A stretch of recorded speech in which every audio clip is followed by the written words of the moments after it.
በሃይማኖት ጽናት ለተተከለ ሰው መታወቂያ ጽድቁ ፍሬ ትሩፋት ነው።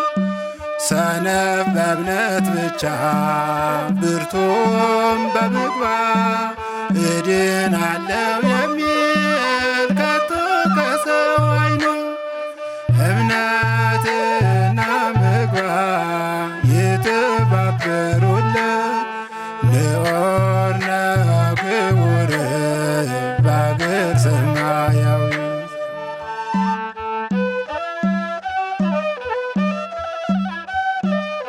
ሰላም ጤና ይስጥልን። በመላው ዓለም የምትገኙ ተመልካቾቻችን እንደምን ሰንብታችኋል? ይህ አውደ ትሩፋት መርሃ ግብራችን ነው። በዛሬው ዝግጅታችን ባለፉት ዓመታት በሀገራችን የተፈጠሩ ማንነት ተኮር ጥቃቶች፣ ግድያዎችና መፈናቀሎች ያደረሱት ጉዳት እንዲሁም የጥቃቱ ሰለባ የሆኑ የነገ የሀገር ተረካቢ ሕፃናት ከደረሰባቸው አካላዊና ስነ ልቦናዊ ተጽዕኖ እንዲያገግሙ የሚያስፈልጋቸውን ድጋፍ በተለይም ለቀጣይ የትምህርት ዘመን ምን ያህል ተማሪዎች የትምህርት ቁሳቁስ ድጋፍ ያስፈልጋቸዋል፣ በምን መልኩ እንደግፋቸው የሚሉትን ጉዳዮች በዝግጅታችን ወደ እናንተ የምናደርስ ይሆናል። እስከ መርሃ ግብራችን ፍጻሜ ድረስ አብራችሁን ቆዩ። ባለፉት ዓመታት በተለያዩ የሀገራችን ክፍሎች ሰፊ ሃይማኖት ተኮር ጥቃት፣ ማፈናቀልና ስደቶች ተከስተዋል። እነኚህ ድርጊቶች አሁንም ተባብሰው የቀጠሉ ናቸው። እንደ ሀገር ያለው ማህበራዊ ቀውስ ያው ተባብሶ ቀጥሏል። በአጭር ቋንቋ ተባብሶ ቀጥሏል ማለት የተፈታ ችግር የለም። ተፈናቃይ ያለ፣ ሃይማኖት ተኮር ጥቃቶች አሉ። ድርቅና ደግሞ እነዚህ ተፈጥሯዊ የሆኑ ጎርፍ፣ ድርቅ ያጠቃቸው አካባቢዎች አሉ። የእነሱ ችግርም አልተፈታም።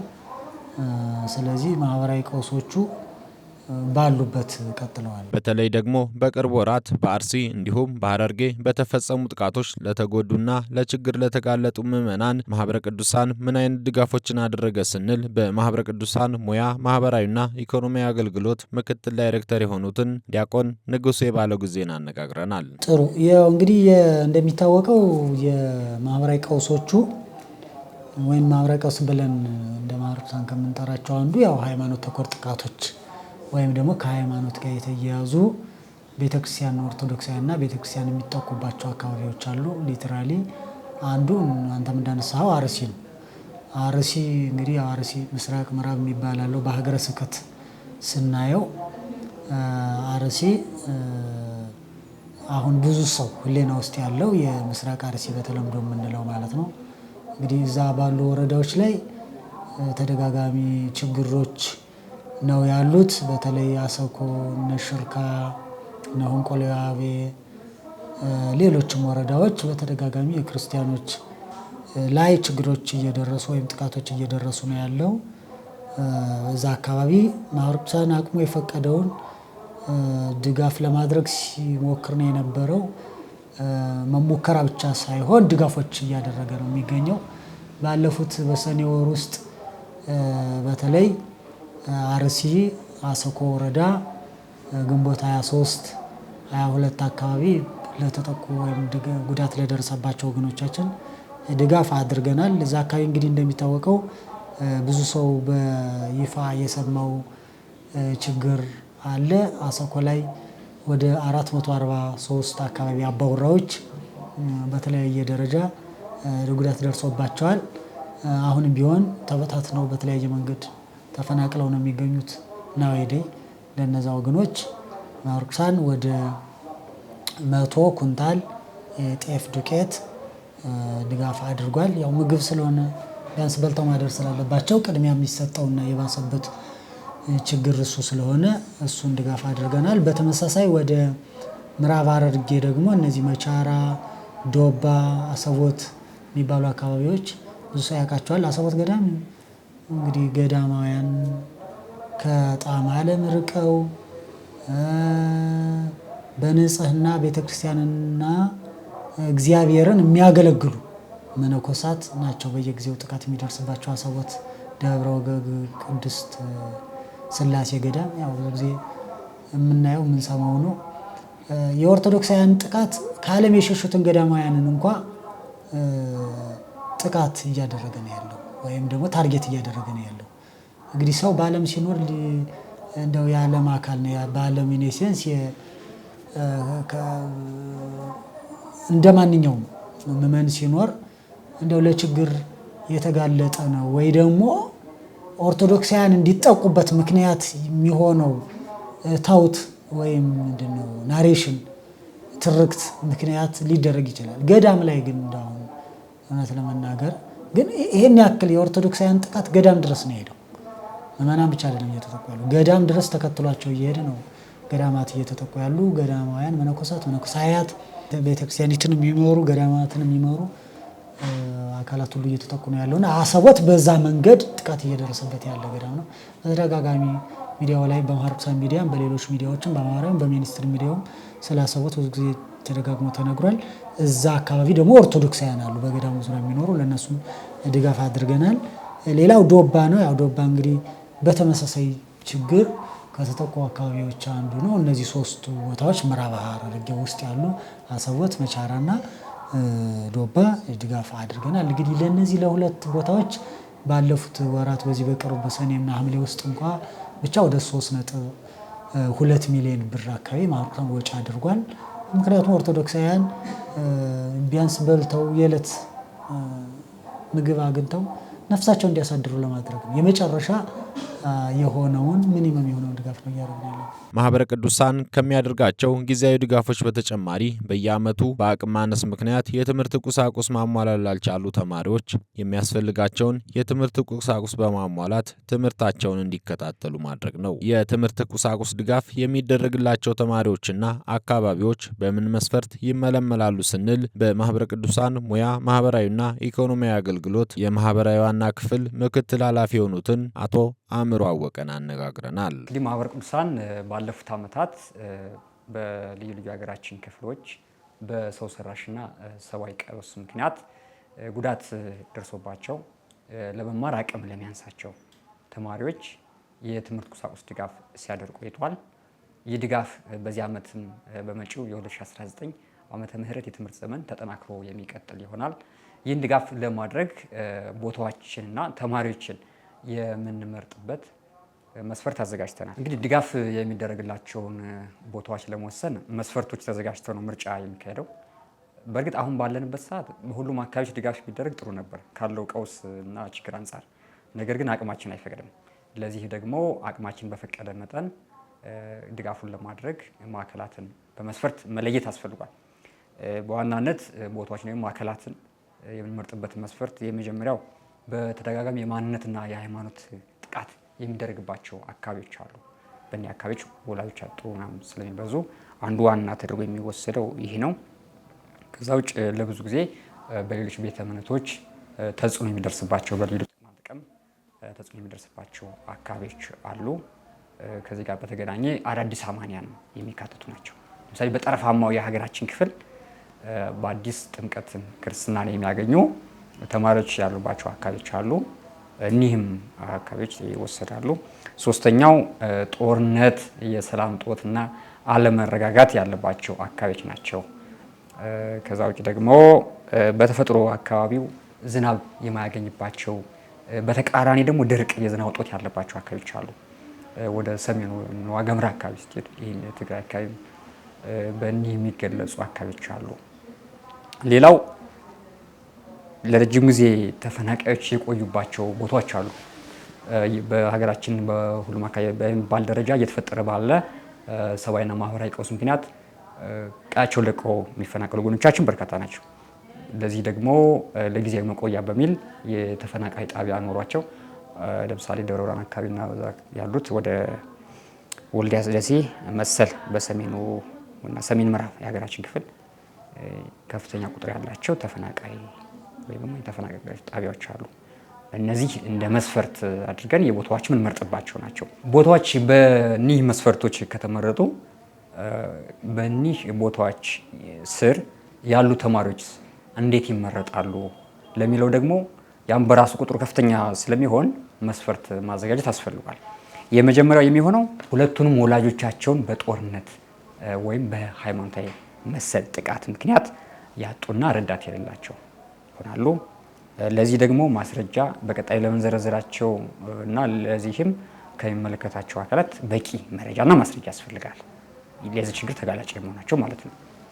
ሁለተኛው ሁለቱም ባይሆን አንዱን ወላጅ በቀውስ ወይም ደግሞ በጥቃት ወይም በጦርነት ምክንያት ያጡ ሆነው ያ በህይወት ያለው አንዱ ወላጅ ግን ማስተማር ካልቻለ አቅም ካነሰው በዚህም ሊካተቱ ይችላሉ።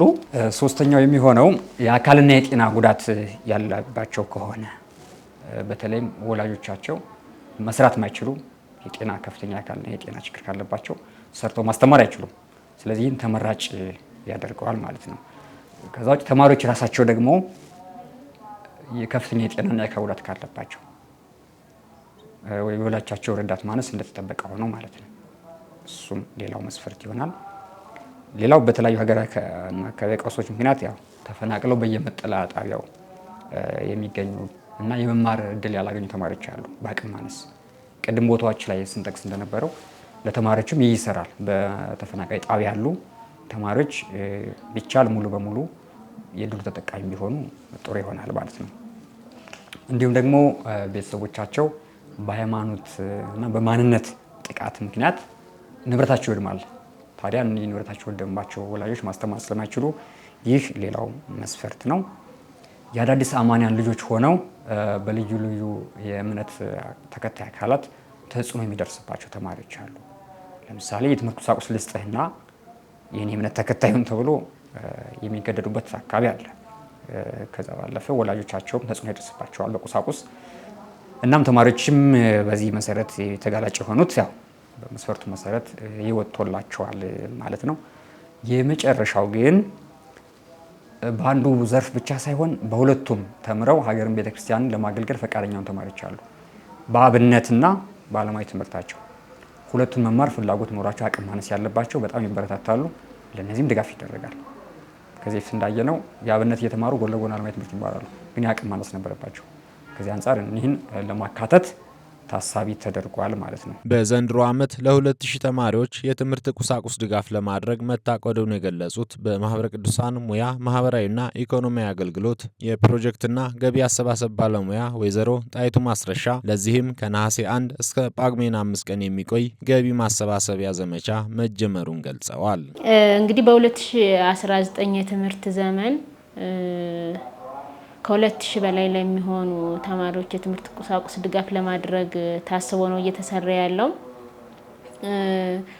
እንግዲህ ወንድሞቻችን እንደገለጹት ከ15 ማዕከላት ያላነሱ ቦታዎች ተመርጠው በተቀመጠው መስፈርት መሰረት 2000 የሚሆኑ ተማሪዎች ተመርጠው ድጋፉ ተደራሽ እንዲደረግላቸው ነው እየተሰራ ያለው።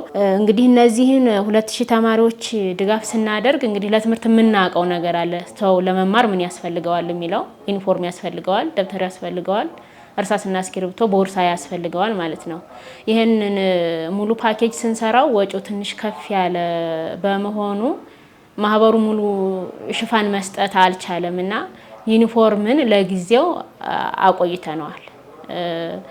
ወጪው ትንሽ ፈታኝ ስለሆነብን ቦርሳ፣ እስክሪብቶ፣ ደብተርና እርሳስን ያሟላ ፓኬጅ ነው ድጋፍ እየተሰባሰበ ያለው እና ይህንን አሁን የጠቀስኳቸውን ፓኬጆች ወይ ደግሞ የትምህርት ቁሳቁሶች ለማሟላት ለአንድ ተማሪ ከ3300 ብር ያላነሰ ብር ነው የሚጠይቀው። እነዚህን 2000 ተማሪዎች ስንደግፍ 2000 እንግዲህ በ3300 ብር ስናባዛው ወደ 6.7 ሚሊዮን ብር የሚያስፈልግ ይሆናል። እንግዲህ ይህ ድጋፍ የሁሉንም ተሳትፎ የሚጠይቅ ድጋፍ ነው። ማንም ሰብአዊ ድጋፍ ነው። ሰብአዊ ድጋፍ እንደመሆኑ ማንኛውም ይሄንን ድጋፍ ማድረግ የሚችል አካል መሳተፍ ይችላል። ሃይማኖት ወይ ደግሞ ቦታ አካባቢ ምንም እንትን የሚያደርገው ተጽዕኖ የሚፈጥርበት እንትን አይደለም። ማንኛውም ይህን ድጋፍ ሊያደርግ የሚችል ሰው መሳተፍ የሚችልበት የድጋፍ ማሰባሰብ ዘመቻ ነው። እንግዲህ ዘመቻው ከነሐሴ 1 እስከ ጳጉሜ 5 ነው እየተሰባሰበ ያለው። ያው መስከረም 5 እንግዲህ አዲስ ዓመት መግቢያ ላይ ሁሉም ተማሪ ወደ ትምህርት ቤት የሚገባበት ወቅት ስለሆነ የዚያኔ ድጋፎቹ ተዘጋጅተው ሬዲ ሆነው ለተማሪዎቹ የሚደርሱበት ሰዓት ነው። አሁን እኛ ለጊዜው በሁለት መንገድ ነው እያሰባሰብን ያለነው። አንደኛ ሰዎች ግብአት ገዝተው ማምጣት የሚችሉ ሰዎች ደግሞ እጃቸው ላይ ግብአት ያለ ሰዎች በግብአት መደገፍ ይችላሉ። ሁለተኛ ደግሞ በገንዘብ በማህበሩ አካውንቶች አሉ፣ ለዚህ ፐርፐዝ የተቀመጡ የማህበራዊ ድጋፍ አካውንቶች አሉ። ሰዎች በዚያ ድጋፉን ሲልኩ እኛ ደግሞ ግብአቱን ገዝቶ የማድረስ ስራ ይሆናል ድርሻችን ማለት ነው። እንግዲህ ሰው በግብአት ሲደግፍ በማህበረ ቅዱሳን የሁሉም ማዕከላት ጽሕፈት ቤቶች ማድረስ ይችላል። ጎንደር ያለ ሰው አዲስ አበባ መላክ አይጠበቅበትም። ወይም ጅማ ያለ ሰው፣ ደሴ ያለ ሰው አዲስ አበባ ግዴታ እንዲደርስ መቸገር የለበትም። በሁሉም የማህበረ ቅዱሳን ማዕከላት ጽሕፈት ቤት በአይነት የሚደረጉ ድጋፎችን ማድረስ ይችላል። በገንዘብ ያው አካውንት ስለሆነ ሰው ባለበት ቦታ ሆኖ በገንዘብ መላክ ስለሚችል የገንዘቡ ብዙ አያስቸግርም። አዲስ አበባ አካባቢ አዲስ አበባና ዙሪያው አካባቢ ላሉ በጎ አድራጊ ምዕመናን ወይም ደግሞ ደጋፊ አካላት ግን በማህበረ ቅዱሳን ዋናው ማዕከል ጽሕፈት ቤት 5 ኪሎ መንበረ ፓትርያርክ ቅድስተ ቅዱሳን ማርያም ገዳም ፊት ለፊት አንደኛ ወለል ድረስ በመንጣት ማድረስ ይቻላል። ድጋፉን በ15 ማዕከላት ለማድረስ የታቀደ ሲሆን በዚህም ተፈናቃዮች ያሉበት፣ ድርቅ የሚበዛበትና ሃይማኖት ተኮር ጥቃቶች ያሉባቸው አካባቢዎች መለየታቸው ተገልጿል። አስቀድመን በገለጽናቸው መስፈርቶች ወይም መገለጫዎች መሰረት 15 ያክል ማዕከላትን ተደራሽ ለማድረግ ታስቧል። እግዚአብሔር በፈቀደ መጠን ገቢ ማሰባሰብ ስራዎች ይሰራል። ታዲያ የሚሰበሰበው ገቢ አቅም የሚወስነው ሆኖ ለጊዜው ባሰብነው ትልም ሀሳብ መሰረት 15 ያክል ማዕከላትን ተደራሽ እናደርጋለን። የመጀመሪያው ደብረ ብርሃን ነው። ቀጥሎ ደሴ፣ ወልዲያ፣ ትግራይ አካባቢ ደግሞ መቀሌና ሽሬ አካባቢ ተፈናቃይ ጣቢያዎች ነው የጠቀስናቸው። ተፈናቃይ ወይም ደግሞ የጊዜያዊ መጠለያ ጣቢያ ያለባቸው ናቸው። ከዛ አለፍ ሲል ሰቆጣ ተደጋጋሚ ችግር ተፈጥሯዊም ተደራራቢ ችግር ያለበት ነው። ከዛ ባለፈ የጊዜያዊ መጠለያ ተፈናቃይ ጊዜያዊ መጠለያ ጣቢያም አለው ሰቆጣ። ከዛ ውጭ ወደ ሰሜን ምዕራብ ማዕከላት አካባቢ ስንሄድ ጦርነታውን በስፋት ያለባቸው አካባቢዎች ደብረ ታቦር፣ ደብረ ማርቆስ፣ ፍኖተ ሰላም በእነዚህ ቦታዎች ስር የሚገኙትን ለማዳረስ ታስቧል። ወደ ምዕራብ የሀገራችን ክፍል ስንመለስ ነቀምት፣ ሻምቡ እኒህ ጥቃት ይደረግባቸዋል። ተፈናቃዮች ደግሞ በካምፕ ባይኖሩም ከሰው ተጠልለው ነው ያሉት የተፈናቀሉት ማለት ነው። ስለዚህ ለዚህም እኒህ ሁለቱ ተመራጭ ሆነዋል ማለት ነው። ወደ ምስራቅና ደቡብ ምስራቅ የሀገራችን ክፍል ስንመለስ በተለይ በቅርብ ጊዜ ጥቃት የተከሰተባቸው ያሉት አርሲ፣ ምስራቅ አርሲ ወይም አሰላ ማዕከል አንዱ ነው።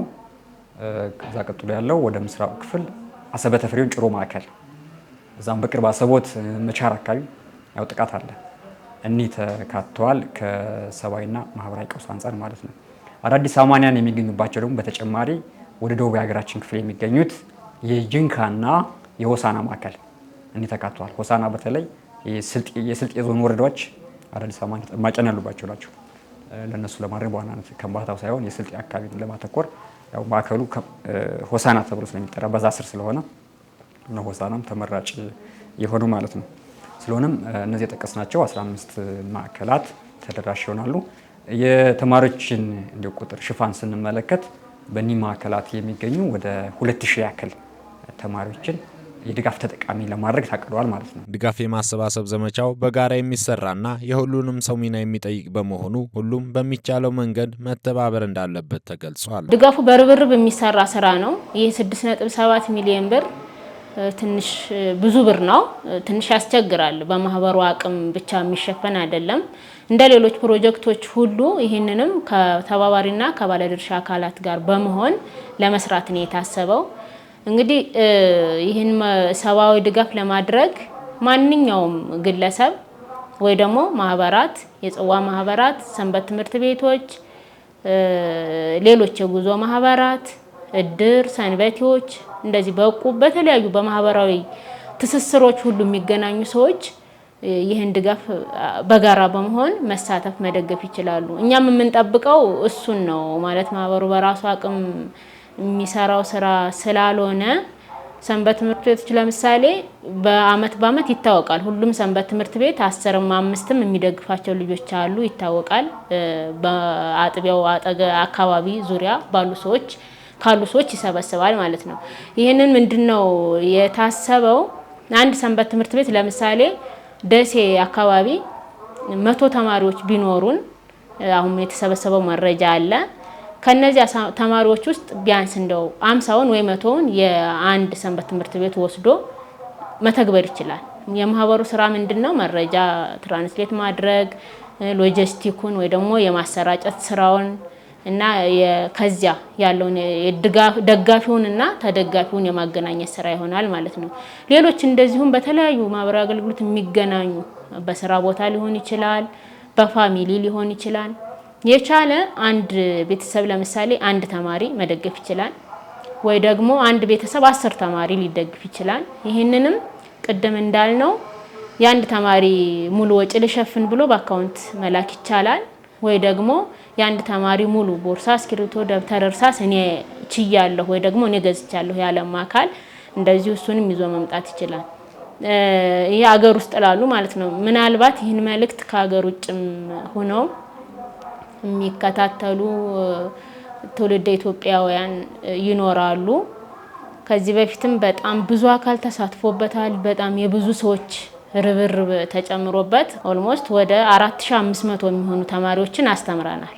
የብዙ ሰው ርብርብ፣ የብዙ ድጋፍ አድራጊ አካል ድርሻ ተጨምሮበት ማለት ነው እና አሁንም ዛሬም እንደዚህ ቀደም እንደሰራ ነው ሁሉም አካል ባንኮች የሚችሉት ማህበራዊ አገልግሎት ስለሆነ ባንኮች፣ እንደዚህ ማይክሮ ፋይናንሶች፣ በተለይ ደግሞ ትምህርት ላይ የሚሰሩ አዳሪ ትምህርት ቤቶች አሉ፣ ዩኒቨርሲቲዎች አሉ። ትምህርት ላይ የሚሰሩ ተቋማት በተለየ ሁኔታ ይህንን አገልግሎት መደገፍ ቢችሉ ብለን መልእክታችንን እናስተላልፋለን። ማህበረ ቅዱሳን ይህን የትምህርት ቁሳቁስ ድጋፍ በተለይ ከ2011 ጀምሮ በዘመቻ መልኩ እያደረገ ያለው በተለይ በማንነት ተኮር ጥቃቶች ከቤት ንብረታቸው የተፈናቀሉ ቤተሰቦቻቸውን ያጡ ህጻናት ተስፋ እንዳይቆርጡና ዛሬ ተምረው ካሉበት የስነ ልቦና ጫና ወጥተው ነገ ሀገር የሚረከብ ትውልድ ለማፍራት መሆኑን የገለጹት ዲያቆን ንጉሴ ባለው ጊዜ ይህንንም ዓላማ ለማሳካት ሁሉም የበኩሉን ድርሻ እንዲወጣ ጥሪ አቅርበዋል። እንግዲህ ያው እንደሚታወቀው የማህበረ ቅዱሳን ሙያ ማህበራዊና ኢኮኖሚ አገልግሎት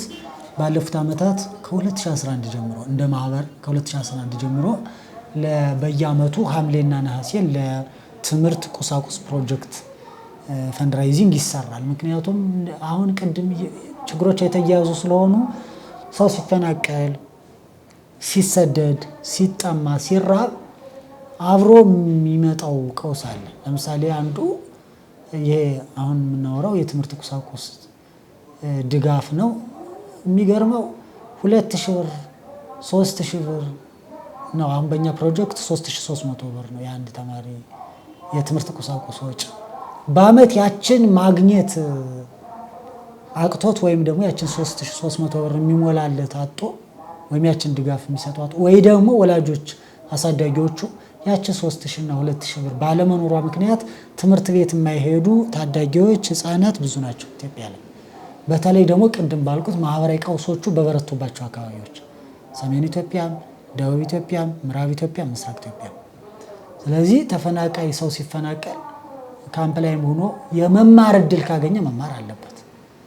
ቢያንስ ተምሮ ነገ ከነገ በኋላ ተስፋው እንዲለመልም ይሆናል በመማሩ ምክንያት።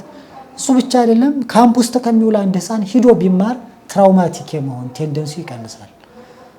ኖርማሊ ከሆነ አካባቢ ተሰዶ የሆነ ካምፕ ላይ ገብቷል፣ ግን ደግሞ ካምፑ ላይ ከሚውል ከሚያደር እየራበው እየጠማው እየተሰቃየ አንድ ህፃን አንድ ታዳጊ ከሚውል አትሊስት ትምህርት ቤት ቢውል ትንሽ የስነ ልቦና ሪከቨሪው ወይም ችግሩን የመርሳት አቅሙ ይጨምራል።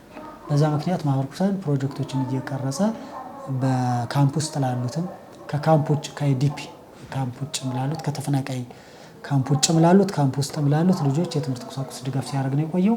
በዚህ ዓመትም በተለመደው አግባብ ድጋፎችን እያሰባሰብን ያለ ነው። እንግዲህ እስከ ጳጉሜን 5 ድረስ ይቀጥላል ካምፔኑ ወይም የድጋፍ ማሰባሰብ ዘመቻው በተለያየ መንገድ በማህበራዊ ሚዲያውም በአካል ለአካል ውይይቱም በተለያየ መንገድ እሱ እንግዲህ ዋና ቤዚክ ዓላማው ጀነሬሽን ጋፕ እየተፈጠረ ነው ያለው። አሁን እዚች ሀገር ላይ እየገጠመን ያለው ማህበራዊ ቀውስ አሁን ካለው ነገ እንዳይከፋ እንሰጋለን፣ እንፈራለን እውነት ለመናገር። ምክንያቱም እኛ አሁን እኮ ሰው እየተፈናቀለ ያለው የዛሬ 100 ዓመት 50 ዓመት 60 ዓመት ያለ ምንም ኤቪደንስ ሂስቶሪካል ኤቪደንስ የሚነገሩ ናሬሽኖች ናቸው ሰው እያፈናቀሉ ያሉት። ማስረጃ የሌላቸው ተራ ወሬዎች፣ ተራ አሉባልታዎች፣ ተራ የሐሰት ትርክቶች ናቸው ሰው እያፈናቀሉ ያሉ ምንም ኤቪደንስ የሌላቸው። መቼም ታሪክ በማስረጃ ነው፣ መረጃና ማስረጃ መቼም ይታወቃል። ይሄን ማብራራት ለተማረ ለሚያውቅ ሰው ኤቪደንስ የሌላቸው ሂስቶሪካል ፋላሲዎች ወይም ዝም ብሎ ተራ ወሬዎች ናቸው ሰው እያፈናቀሉ ያሉት። እዚህ ቦታ እንዲሆን ነበር እንዲተደርጉ ነበር እየተባለ ማለት ነው። ዛሬ ግን እየሆነ ያለው የዛሬው መፈናቀል፣ የዛሬው ሞት፣ የዛሬው ስደት ግን አይደለም ኤቪደንስ ቪዲዮ ሁሉ ነው ያለው። ሰው ሲሞት ሲፈናቀል ሲሰደድ እኮ በቪዲዮ እየተቀረጸ ነው ሰው እየተጎዳ ያለው። ወይም ጥቃቱን የሚያደርሱ አካላት በጣም አሰቃቂ በሆነ መንገድ ቪዲዮ እየቀረጹ ይገላሉ። ቪዲዮ እየቀረጹ ይሄን ያህል ነው። በጣም ባርባሪክ የሆነ ነው። ኢትዮጵያ ውስጥ ነው እንዲህ አይነት ማህበረሰብ ወይም እንዲህ አይነት ጥቃት አድራሽ አካላት የተፈጠሩ ተብሎ በጣም ዓለም ጉድ እስቲል ድረስ ማለት ነው። ስለዚህ ምን ባጭሩ ምንድነው እየመጣ ያለው ጋር ችግሩን ለመቀነስ ባልሰራን መጠን ነገ የሚመጣው ጀነሬሽን ያስፈራል። በጣም ከዚህ የባሰ ቀውስ እዚች ሀገር ላይ እንዲፈጠር ምክንያት የሚሆኑ አካላት እየመጡ ነው ያለው። ልጆች ወላጆቻቸውን አጣው አሳዳጊዎቻቸው ሞተውባቸው ካምፕ ውስጥ የገቡ ህፃናት ቢያንስ እየተማሩ እንኳ ስነ ልቦናቸው ካልተጠገነ ፊቱ ላይ ደጁ ላይ አባቱን እናቱን ያጣ ህፃን ሲያድግ ነገ ምንድነው ሊያስብ የሚችለው? ምን ሊሆን ነው የሚችለው? የባሰ በቀለኛ ነው የሚሆነው አይደል? ስለዚህ የባሰ በቀለኛ የባሰ መጥፎ የሚያስብ ትውልድ ነገ ኢትዮጵያ ላይ እንዳይፈጠር ምንፈልግ በቅን ህሌና በቅን አእምሮ ምንፈልግ ሰዎች ልጆቹ ላይ መስራት አለብን ነው። ቢያንስ ያን ችግር ለማቅለል ልጆቹ ትምህርት ቤት መዋል አለባቸው። ትምህርት ቤት ሲውሉ እንትናቸው ምንድነው ተስፋቸው ይለመልማል። ኦኬ ነገ ተምሬ መቀየር እችላለሁ፣ ዛሬ የደረሰብኝን ግፍ መርሳት እችላለሁ፣ ራሴን መቀየር እችላለሁ የሚል ስነ ልቦና ዲቨሎፕ ያደርጋሉ ህፃናቱ ታዳጊዎች። ያን ለማድረግ ነው አርክሰን እየደከመ ያለው እንደ በሙያ ማህበራዊና ኢኮኖሚ አገልግሎት። ስለዚህ እነዚያ ልጆች ትምህርት ቤት ሲውሉ መከራውን፣ ስደቱን፣ መፈናቀሉን በተወሰነ ደረጃ ስነ ልቦናቸው ላይ የሚያሳድረውን ጠባሳ የመርሳት አቅምና ስነ ልቦና ያዳብራሉ ብለን ስለምናምን በዛ መልክ እናደርጋለን። ከዛ ውጭ ደግሞ ከወላጆቻቸውም ጋር ደግሞ እየኖሩ ደግሞ በአቅም ማጣት ምክንያት ደግሞ ትምህርት ቤት የማይሄዱ ልጆች አሉ። ሰሜን ኢትዮጵያ አሁን ባለው ሀገራዊ ቀውስ በትግራይ፣ በአማራ ክልል፣ በወለጋ፣ በነቀምት፣ በሰቆጣ፣ በአርሲ ጭምር አርሲ ቅድም አንስተናል። አርሲ ትምህርት ቤት መሄድ የሚችሉበት አስቻይ ሁኔታ ካለ ትምህርት ቁሳቁስ ደብተር፣ እስክሪብቶ፣ እርሳስ፣ ቦርሳ፣ ዩኒፎርም ባለማግኘታቸው ግን ከትምህርት ቤት እንዲቀሩ አንፈልግም። ስለዚህ ትምህርት ቤት እንዲውሉ ስለሚፈለግ በዋናነት በማህበራዊ ቀውስ የተጎዱ ህፃናት፣ ታዳጊዎች ማህበራዊ ቀውሱ ብቻ ሳይሆን ደግሞ በወላጆቻቸው በአሳዳጊዎቻቸው ደግሞ አቅም ማነስ ምክንያት በኢኮኖሚ አቅም ማነስ ምክንያት ትምህርት ቤት መሄድ እየፈለጉ መማር ያልቻሉ ታዳጊዎች ህፃናት ወደ ትምህርት ቤት እንዲሄዱ እንፈልጋለን።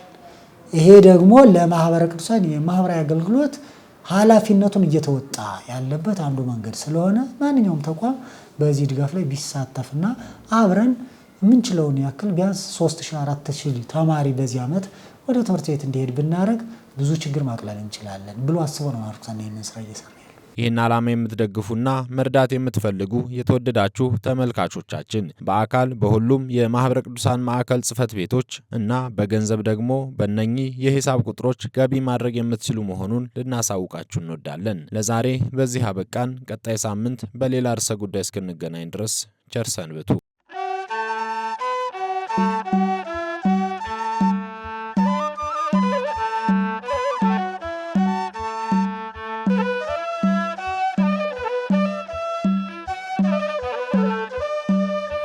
በሃይማኖት ጽናት ለተተከለ ሰው መታወቂያ ጽድቁ ፍሬ ትሩፋት ነው።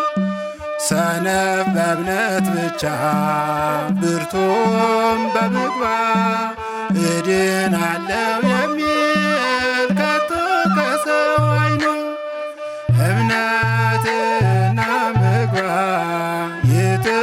አክብሩለት ልዑል ነው ክቡር በአገር ስም